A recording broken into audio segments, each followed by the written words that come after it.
भगवान मार्केट में कहीं मिल जाए पानी पूरी वाला बनके, भिखारी बनके, तो पहचानोगे कैसे कि ये भगवान है? आप सब ये जानते हो कि हमारी आंखें खुद ब खुद झपकती रहती है, ब्लिंक होती रहती है। अगर आप अपनी आंखों को झपकाना बंद कर दो, यानी आंखें बंद रखो या तो आंखें खोल दो, उसे झपकाना मत, और आप पाओगे थोड़ी ही देर में आप समय के चक्रव्यूह के बाहर जाने लगते हो। समय आपके लिए धीरा होने लगता है। आप सबने ये अनुभव किया होगा जब आप रात को सोने जाते हो, आपने आंखें बंद कर दी, आंखों का झपकना बंद हो गया, धीरे धीरे समय धीरा होने लगा, नींद आ गई, और नींद में समय का बिल्कुल अंदाजा नहीं रहता क्योंकि आप समय के परे चले गए। इसे तंत्र में निमेष कहा जाता है, ये जो आंखों का झपकना है ना, उसे।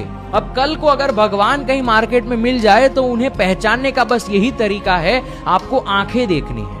उनकी आंखें अनिमेष है, यानी वो अपनी आंखें झपकाते नहीं है। आज भी केदारनाथ, काशी, वाराणसी में ऐसे कई सिद्ध महापुरुष आपको देखने को मिलेंगे जिनकी आंखें अगर देखोगे तो या तो बिल्कुल नहीं झपकती है या तो थोड़ी थोड़ी ही झपकती है। इसका मतलब ये नहीं कह रहा तंत्र कि मार्केट में जाकर हर इंसान की आंखें देखो कि कौन निमेष है और कौन अनिमेष है। तंत्र तो हमें ये कहता है कि हम सबके घरों में सुबह शाम मंदिरों में दिया जलाया जाता है। अगर 5 मिनट दिन के निकालो, उस दिए की लौ को बिना आंखों को झपकाए बस देखते रहो, जिसे आप त्राटक के नाम से भी जानते हो, तो आप पाओगे आंखों में से आंसू आएगा, आंखों में दर्द होगा, आंखों में जलन होगी, लेकिन धीरे धीरे उस बिना झपकती हुई आंखों के अंदर ही आपको ऐसे ऐसे अनुभव होंगे कि स्वयं परमात्मा की अनुभूति इस शरीर में हो जाएगी। मार्केट में ढूंढने जाने की जरूरत नहीं पड़ेगी, क्योंकि ये एक ध्यान का रास्ता है, निमेष से अनिमेष चले जाना।